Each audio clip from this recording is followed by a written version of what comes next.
Hi everybody, I thought I'd do a brief introduction to brioche knitting before we get into the how-to. And I'm going to title this series The Language of Brioche because we're learning how to, the little idiosyncrasies and all of the pointers and stuff about brioche. It's named brioche because the finished product is similar to the puffy French bread, brioche bread. I have some examples of brioche knitting here in front of me. Brioche is a double knit, which means it uses two strands instead of one strand you use in traditional knitting in order to make your piece. But what's so nice about that is that you get a double-sided knit and you get all these wonderful contrasting dramatic colors where they play off of each other. This is an example of a hat that a pattern that I made up for a hat. And this is the right side of the knitting where the knit stitches show. And this is the inside where the purl stitches dominate. And although these two are very similar, they're not exactly the same. But when you flip it up, you get this nice dramatic. So if you flip up the brim, you get this nice dramatic play here. Or if you want to wear it inside out, it's a completely different knit. Okay, same contrasting colors, but both sides are really wonderful patterns. So let me show you both of these, what they look like. Flipped out, inside out, and right side out. Okay, and you can do super simple brioche knits like this ribbed cowl that's just a knit and purl, okay, like a regular knit and purl rib, but it's just so beautiful when you can change. Oops, got a little fluff there. Can't get that thing off there. The colors, you can fold it down a little bit, you can wear it on your, my cousin likes to wear hers on her head.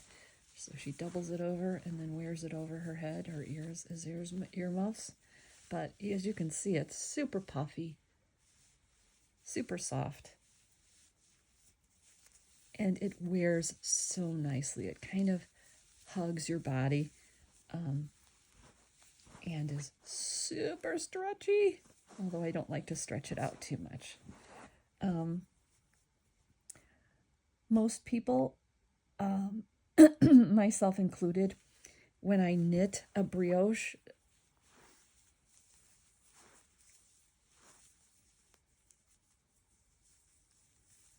row, sorry, when I knit a brioche row, I knit one strand first and then go back through the row and knit the second color strand. Okay, so each row needs to be knitted twice, once with each strand. There is a way to do it 2 times at once, but I don't think I want to go there. Not just yet. Anyway, this usually allows you to create a brioche knit that's very dramatic. Like I said, it's reversible and it's super stretchy, super soft, super lofty, and comfortable to wear. So a couple other tidbits about brioche.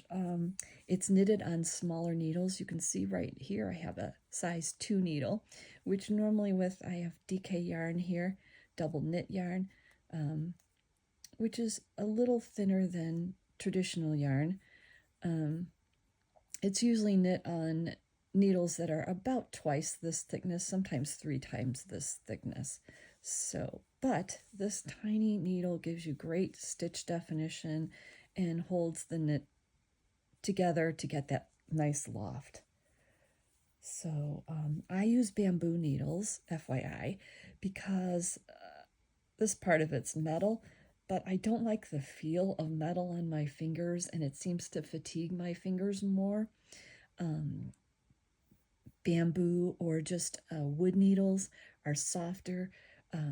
There's less slippage, so you're not going to, lose a stitch as easily. So I really love bamboo needles.